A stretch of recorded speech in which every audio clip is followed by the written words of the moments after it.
Yes, beta. So in the previous class, we were learning about Rutherford model of atom. Rutherford को electron का पता था, proton का पता था।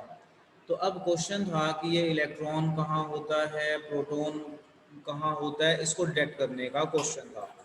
तो रदरफोर्ड ने क्या किया, एक गोल्ड फॉयल ली। गोल्ड फॉयल में कम मतलब उसको बहुत ही पतला बना लिया, बहुत ही थिन बनाया उस फॉयल को।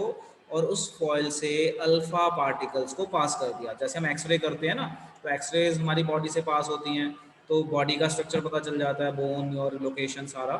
तो सेम वे अल्फा रेज पास की गई गोल्ड फॉयल से, और इट वॉज वेरी थिन, कहते हैं कि 100 एटम थिन।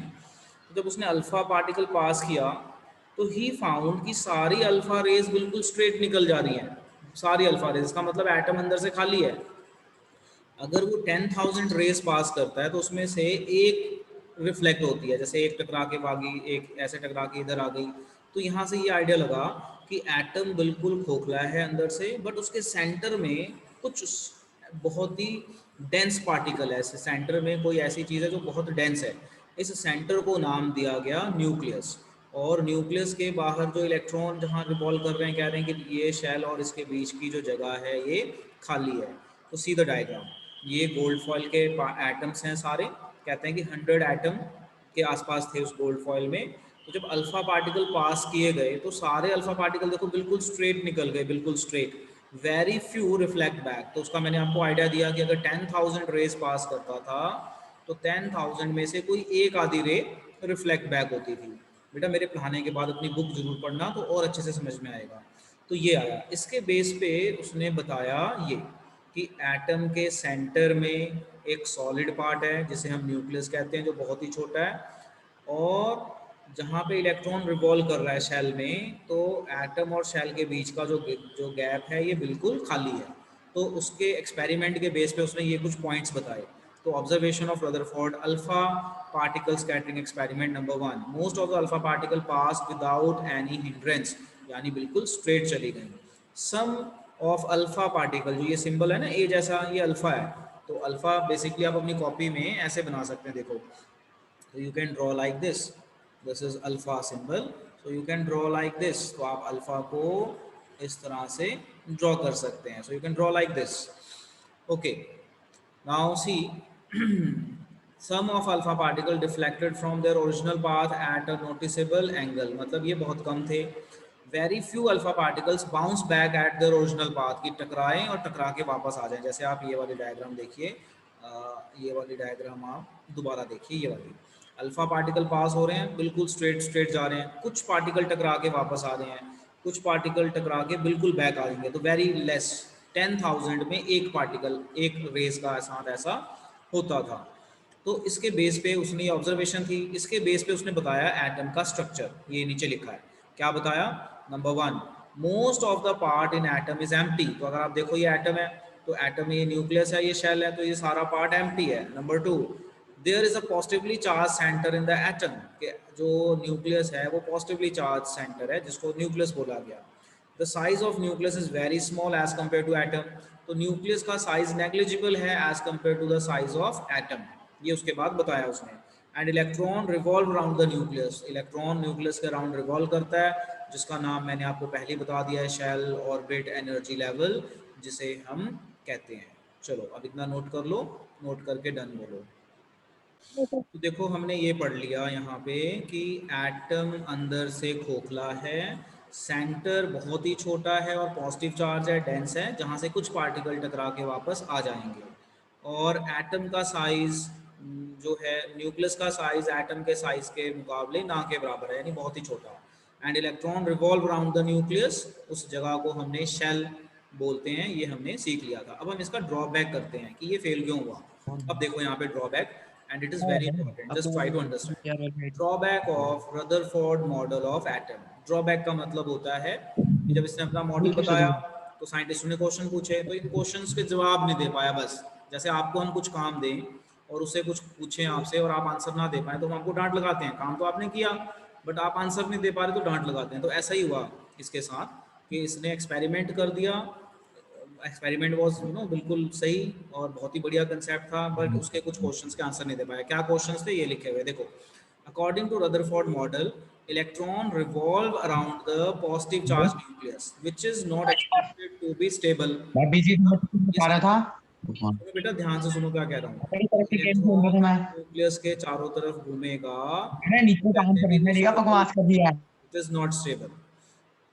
अब देखो आगे, but the charge particle is an accelerated motion along a circular path, would continuously undergo loss of energy and finally would fall into nucleus. This make atom unstable while atoms are quite stable. तो इस line का मैं मतलब बताता हूँ क्या है। Scientist ने उससे क्वेश्चन पूछा कि जब इलेक्ट्रॉन न्यूक्लियस के चारों तरफ घूमेगा तो न्यूक्लियस का चार्ज पॉजिटिव होता है और इलेक्ट्रॉन का नेगेटिव होता है, तो ये एक दूसरे को अट्रैक्ट करने चाहिए। अट्रैक्ट करने का मतलब ये चिपक जाने चाहिए एक दूसरे में, बट आपके मॉडल में ऐसा नहीं हो रहा। तो ये इसका जवाब नहीं दे पाया कि ऐसा क्यों नहीं हो रहा।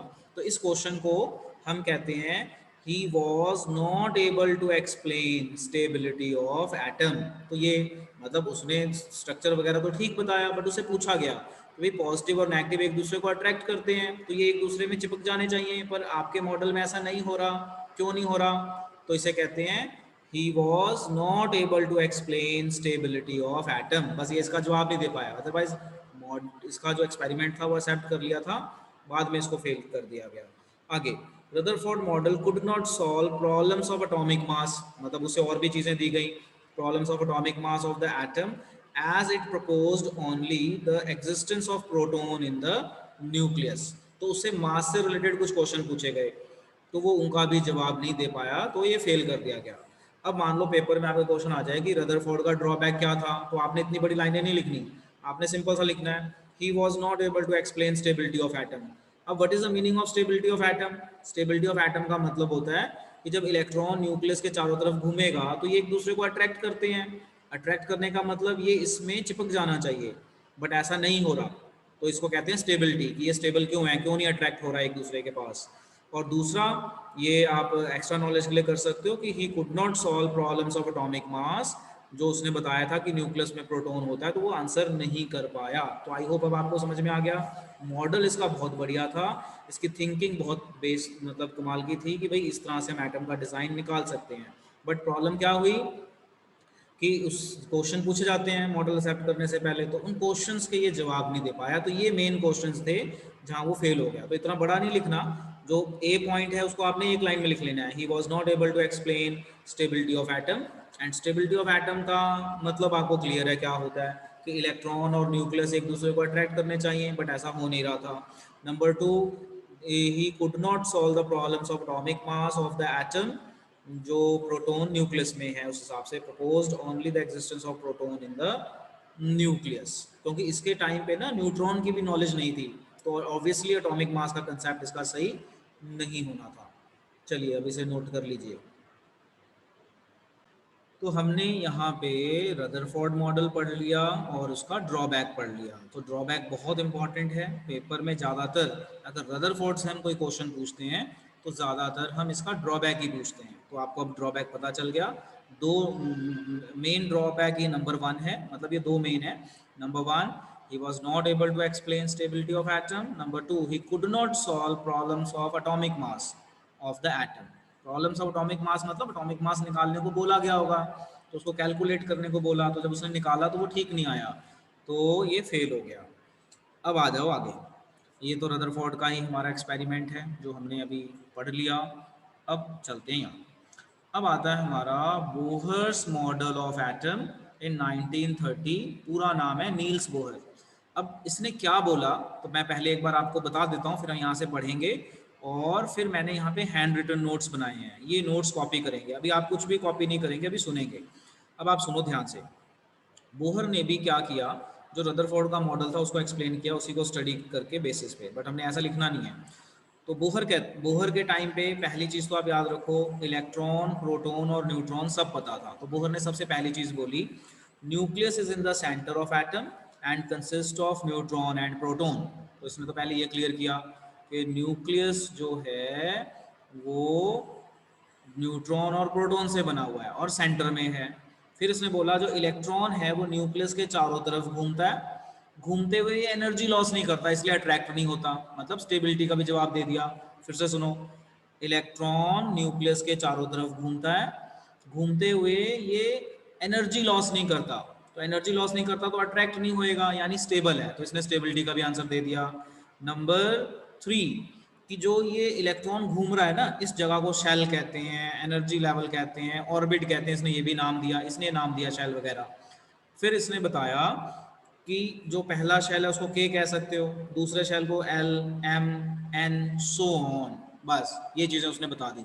अब इसको हम एक बार प्रॉपर तरीके से पढ़ेंगे, बट हम यहाँ से कर लें, इसको नोट नहीं करना, ये वाला नोट नहीं करना, अभी मैं हैंड रिटन वाला दिखाऊंगा।